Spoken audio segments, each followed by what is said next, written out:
Good morning all of you. Last lecture के अंदर मैंने आपको डायमेंशन से रिलेटेड और बहुत सारे क्वेश्चंस करवाए थे और आई होप दैट कि आप उनको घर पे बहुत अच्छे से कर रहे होंगे।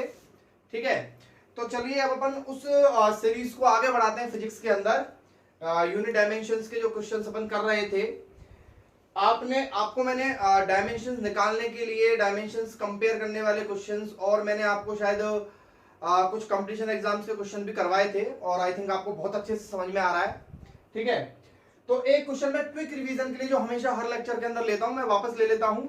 The distance covered by a particle in time t is given by x is equal to a plus bt plus ct square plus dt cube. Find the dimensions of a b c and d.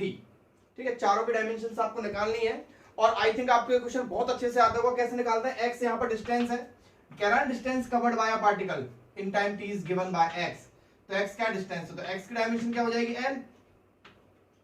भाई distance की dimension क्या होती है? l होती है केवल।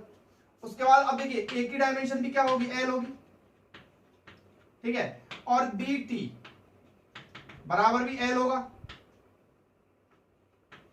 ठीक है, तो b की डायमेंशन क्या हो जाएगी? l और t नीचे जाएगा, क्या हो जाएगी? l t minus 1। क्लियर है? उसके बाद ct स्क्वायर भी क्या होगा? l होगा। ठीक है, तो c बराबर l अपॉन टी स्क्वायर, तो c बराबर क्या हो जाएगा? l t minus 2। ठीक है, और उसके बाद dt क्यूब बराबर भी क्या होगा? l होगा। तो डायरेक्ट क्या लिख सकता हूं मैं? d बराबर क्या हो जाएगा? l t minus 3। तो इस तरीके से इस तरह के क्वेश्चंस मैंने आपको करवाए थे और जितने भी लेक्चर्स मैंने आपको अभी बनाकर दिए हैं उन सारे लेक्चर्स को अच्छी तरह से रिवाइज करें, क्योंकि उसमें बहुत काम की चीजें हैं जो आपको पूरी 2-3 साल भर काम आने वाली हैं। ठीक है, आज जो हम क्वेश्चन का पैटर्न फॉलो करने वाले हैं वो क्वेश्चन थोड़े से डिफरेंट हैं और बहुत अच्छे हैं, मतलब कि आपको ये मान के चलिए मजा आ जाएगा इन क्वेश्चनों को करने में। चलिए तो अपन स्टार्ट करते हैं वो क्वेश्चन। तो आज आप जो चीज सीखने वाले हैं ना वो इतनी इंपॉर्टेंट है। देखिए क्या है उसमें, अगर आपको किसी भी फिजिकल क्वांटिटी का फॉर्मूला फाइंड आउट करना है, बस आपको इतना पता लग जाए कि वो फॉर्मूला जो है वो किस किस चीज के ऊपर डिपेंड करता है, तो फिजिक्स इतना इंटरेस्टिंग सब्जेक्ट है कि आप उस फॉर्मूले को भी निकाल सकते हैं। देखिए कैसे, एक क्वेश्चन देखिए यहां पर, ये कह रहा है कि सेंट्रीपिटल फोर्स जो होता है, सेंट्रीपिटल फोर्स क्या होता है वो मैं आपको समझाने वाला हूं। वो डिपेंड करता है मास पे, वेलोसिटी पे और रेडियस पे। तीन चीजें, मतलब कि उसके फॉर्मूले में तीन चीजें आती हैं। अब वो मास m, वेलोसिटी v और रेडियस r, यानी कि वो फॉर्मूला mvr भी हो सकता है, वो mv रूट r भी हो सकता है। अब वो फॉर्मूला क्या है? ठीक है, तो देखिए ये चीजें अगर आपकी प्रैक्टिस में होंगी तो आपको कंपटीशन एग्जाम्स के अंदर अगर आपको कोई फॉर्मूला भूल रहे हो लेकिन आपको ये पता है कि उस फॉर्मूले के अंदर ये चीजें आती थी, तो इस मेथड से आप वो फॉर्मूला तुरंत पता कर सकते हो। ज्यादा से ज्यादा 1 मिनट का टाइम लगता है, लेकिन अभी सिखाने में थोड़ा सा टाइम लगेगा, लेकिन जब आप सीख जाओगे तो आपको खुद करने में 1 से 1.5 मिनट का टाइम उस फॉर्मूले को निकालने में लगेगा। क्लियर? और आज आप ये सीख जाओगे। तो देखिए सेंट्रीपिटल फोर्स क्या होता है पहले तो मैं आपको समझा दूं। अच्छा एक क्वेश्चन पढ़ लेते हैं अपन। सेंट्रीपिटल फोर्स इन के ऊपर डिपेंड करता है, तो आप उस सेंट्रीपिटल फोर्स का फॉर्मूला निकालिए। सेंट्रीपिटल फोर्स क्या होता है? देखिए कोई भी चीज जो होती है वो गोल गोल घूम रही है, ऐसे ये सेंटर है उसका, तो सर्कल में चक्कर लगाइए। तो क्या है कि जैसे ये आदमी जो है ये ऐसे घूम रहा है, तो इस इंसान के ऊपर एक फोर्स लगता है सेंटर की तरफ, अपने आप लगता है। देखिए आपने फील किया होगा कभी कभार, फिजिक्स मैंने आपको बोला था फिजिक्स एक ऐसा सब्जेक्ट है जिसमें आप हर एक लाइन के बारे में आप क्वेश्चन पूछ सकते हैं। तो जैसे मान लो आप साइकिल लेके जा रहे हो या स्कूटी लेके जा रहे हो, बाइक लेके जा रहे हो, कुछ भी कार लेके जा रहे हो, तो आप कोई मोड़ आया, उस मोड़ की तरफ से झुके, तो आप जैसे मुझे इधर मुड़ना है, यूं करके यूं मुड़ना है, यूं, तो अपने आप जब मैं साइकिल को मोड़ता हूं तो अपने आप में ऐसे हो जाता हूं, थोड़ा सा साइकिल मेरी उसकी तरफ झुक जाती है, मतलब एक सर्कल बन रहा है तो सर्कल में सेंटर की तरफ झुक जाती है, ऐसे सीधे होकर नहीं मोड़ सकते आप साइकिल को। तो अपने आप एक फोर्स आपकी साइकिल के टायर्स के साथ में सेंटर की तरफ लग रहा है, वो फोर्स क्या कहलाएगा? सेंट्रीपिटल फोर्स कहलाएगा। ये तो हुई सेंट्रीपिटल फोर्स के नॉलेज की बात। बाकी का सेंट्रीपिटल फोर्स के बारे में डिटेल में हम न्यूटन लॉ ऑफ मोशन के अंदर स्टडी करेंगे, फ्रिक्शन के अंदर स्टडी करेंगे। क्लियर? तो पहले तो इस क्वेश्चन को कर लेते हैं। आज का अपना टॉपिक तो ये है भाई क्वेश्चन हो जाए अपना। तो देखिए क्वेश्चन को सीखिए कैसे करेंगे इस क्वेश्चन को। If the centripetal force depends on mass, velocity and radius. Clear? तो क्या करना है? सबसे पहले सेंट्रीपिटल गोली मार दो, क्या फोर्स है ना, तो फोर्स इज डायरेक्टली प्रोपोर्शनल, ऐसे लिखेंगे, क्या लिखेंगे, इज डायरेक्टली प्रोपोर्शनल मास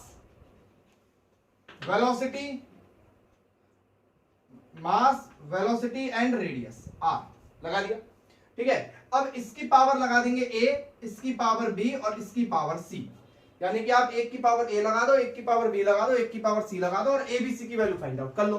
कैसे करेंगे देखिए, देखो फोर्स की डायमेंशन क्या है, M L T minus 2।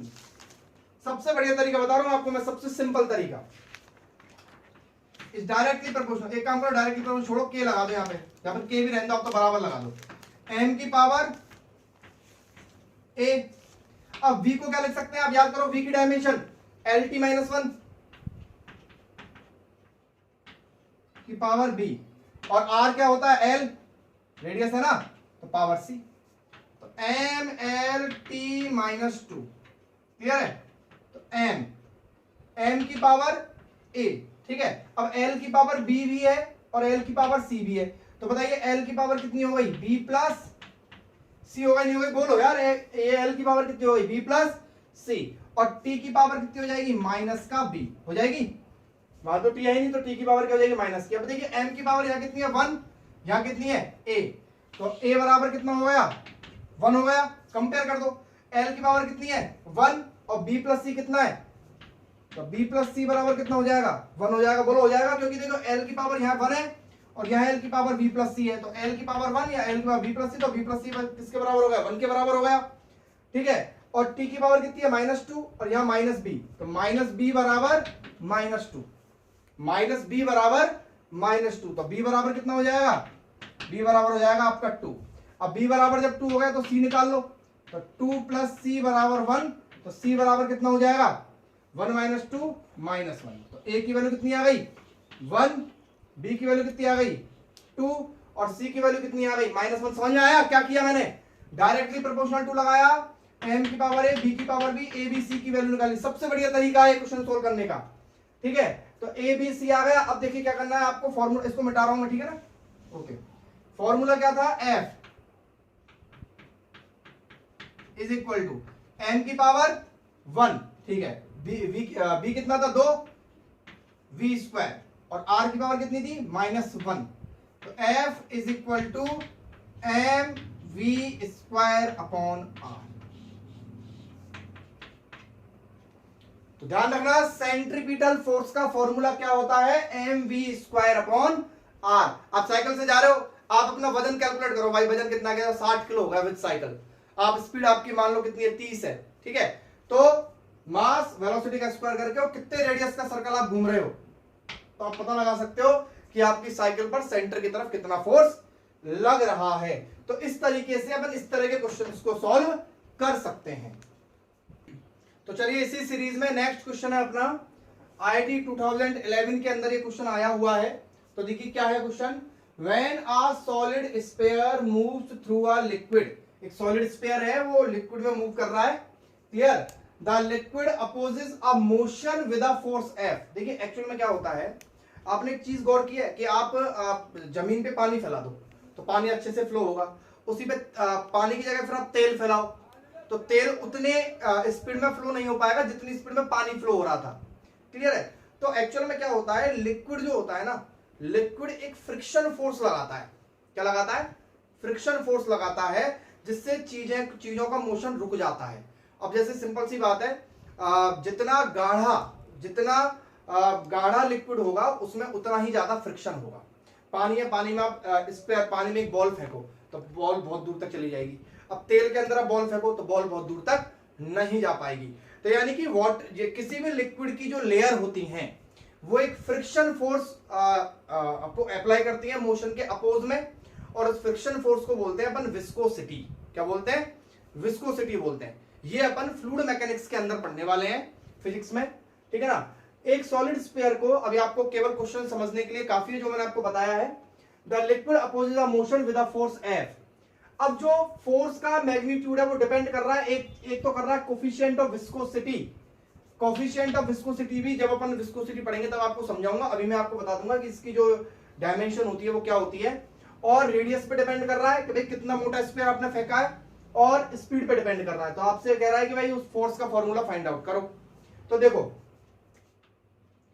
F is directly proportional to, एक तो नीटा, इसको नीटा बोलते हैं बेटा, क्या बोलते हैं? नीटा। नीटा ग्रीक लेटर से, जैसे अल्फा, बीटा, गामा है ना, थीटा एज रेडियन, ऐसे ये है नीटा। ठीक है, तो नीटा हो गया। इसको थोड़ा सा एन का थोड़ा सा लंबा कर देते हैं नीचे से। ठीक है, तो ये नीटा हो गया। तो नीटा की पावर ए, और किस पे डिपेंड कर रहा है? रेडियस पे। रेडियस की पावर बी, और स्पीड पे डिपेंड कर रहा है स्पीड की पावर सी। अब मुझे नहीं पता भाई कि जो लिक्विड के अंदर जो फोर्स लगता है उसका फॉर्मूला क्या होता है, लेकिन मुझे ये पता है कि वो फोर्स का जो फॉर्मूला है वो किस किस के ऊपर डिपेंड कर रहा है। तो वो तीन चीजों के ऊपर डिपेंड कर रहा है। तो अब मैं क्या करूंगा? अब मैं इन तीन चीजों की डायमेंशन लिखूंगा, कंपेयर करूंगा, एबीसी की वैल्यू निकालूंगा, और मेरे पास उस फ्रिक्शन फोर्स का फॉर्मूला आ जाएगा जो उस स्फीयर के मोशन को अपोज कर रहा था उस लिक्विड के अंदर। ठीक है, तो ये देखिए एफ होगा M L T minus two, और आज के बाद नीटा की भी मत भूलना आप। नीटा की होती है M L minus one T minus one.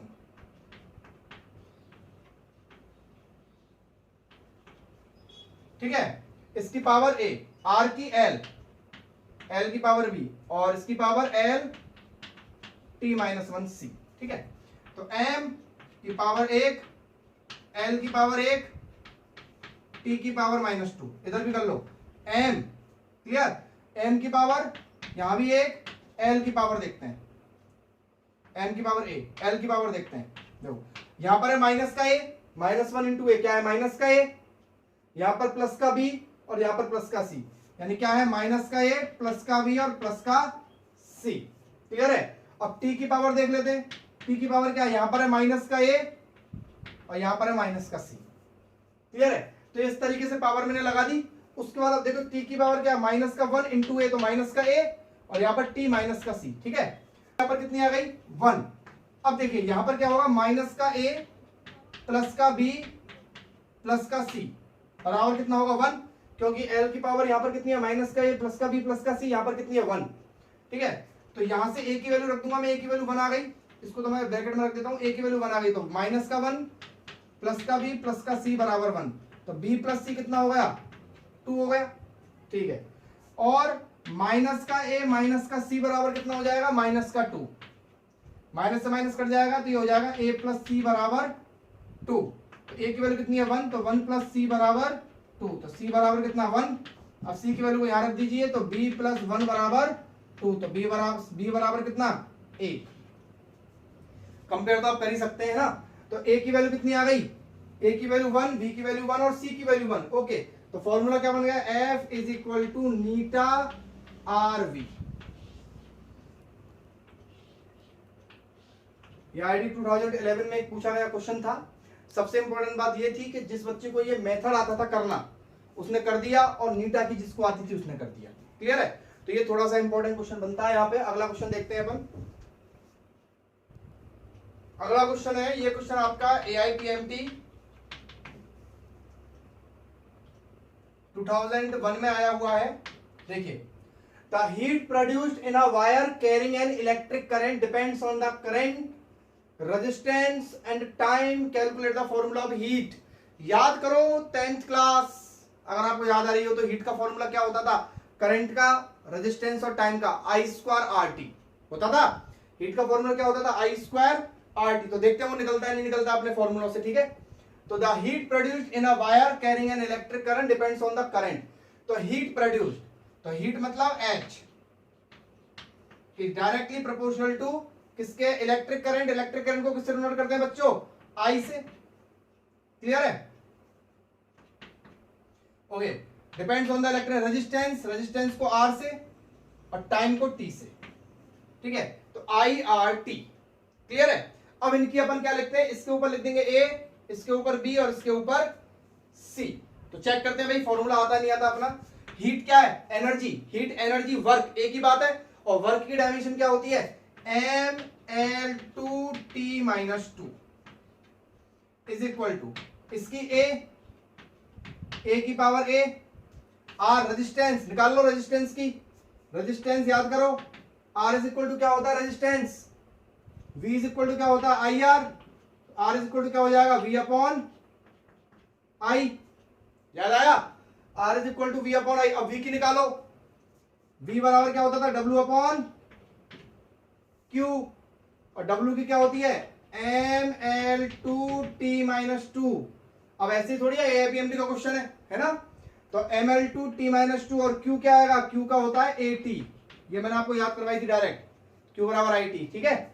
तो ये हो जाएगा ml2 और ये t ऊपर जाएगा तो कितना हो जाएगा t-3 और ये हो जाएगा आपका a-1, ठीक है। ये आ गई आपकी v की, और नीचे i की क्या होती है a, क्लियर है। तो ये a ऊपर जाएगा तो कितना हो जाएगा -2, तो इसकी यूनिट क्या हो जाएगी ml2t-3 a-2 की पावर b, ठीक है। और लास्ट में क्या है t है, तो t की पावर क्या है c, क्लियर। मैंने आपको v की निकाल दी थी साइड में, ठीक है। ओके, अब m की पावर 1, l की पावर 2, t की पावर -2, a की पावर a, m की पावर, बोलो भाई फटाफट, m की पावर b, l की पावर 2b,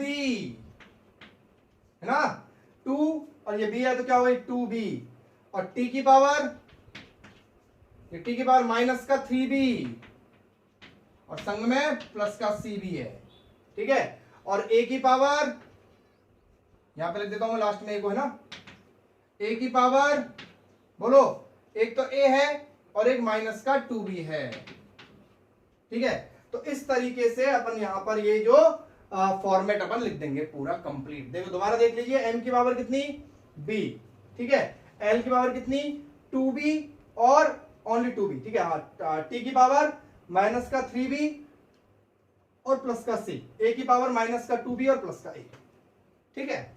चलिए अब देखिए कंपेयर करते हैं। तो यहां से b की वैल्यू तो सीधी सीधी बना गई, यहां लिख देता हूं मैं वैल्यूज को। b की वैल्यू कितनी आ गई 1, ठीक है, b की वैल्यू कितनी आ चुकी है 1 आ चुकी है, ठीक है ना।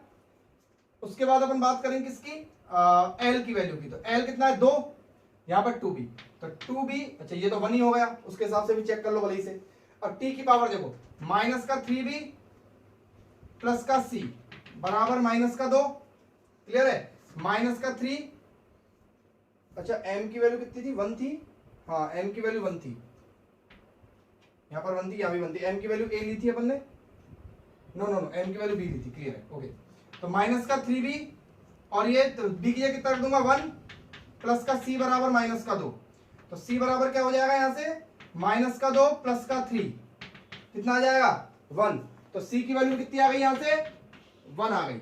अब रह गई अपने पास a की वैल्यू, तो a की वैल्यू निकालने के लिए चलिए इधर, तो a-2b इज इक्वल टू किसके बराबर, -2 के बराबर, तो a-2, b कितना 1, a-2b a की पावर है, और इधर तो है ही नहीं ना, तो a की पावर 0 आएगी, सॉरी इधर, ठीक है।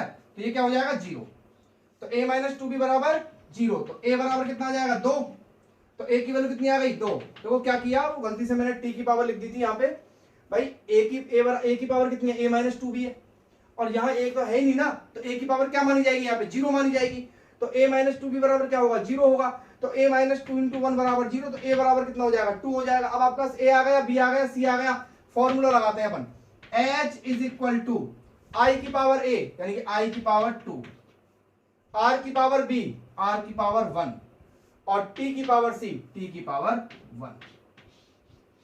तो क्या बोला था मैंने कि h का फॉर्मूला क्या आएगा i² RT। तो मैंने आपको 3 क्वेश्चन आज की वीडियो लेक्चर के अंदर करवाए हैं, तो आई थिंक आपको तीनों क्वेश्चन बहुत अच्छे से समझ में आए होंगे। अगले लेक्चर का इंतजार कीजिए, उस लेक्चर के अंदर अपन और भी इस तरह के क्वेश्चंस करने वाले हैं, ठीक है ना। अभी तो मैंने आपको केवल हिंट दिया, आप इन 3 क्वेश्चंस को कीजिए, उसके बाद नेक्स्ट लेक्चर के अंदर आपको और भी बहुत सारे क्वेश्चंस अपन इस तरीके के करवाएंगे, कंपटीशन लेक्चर की तरफ लेके जाएंगे, ठीक है।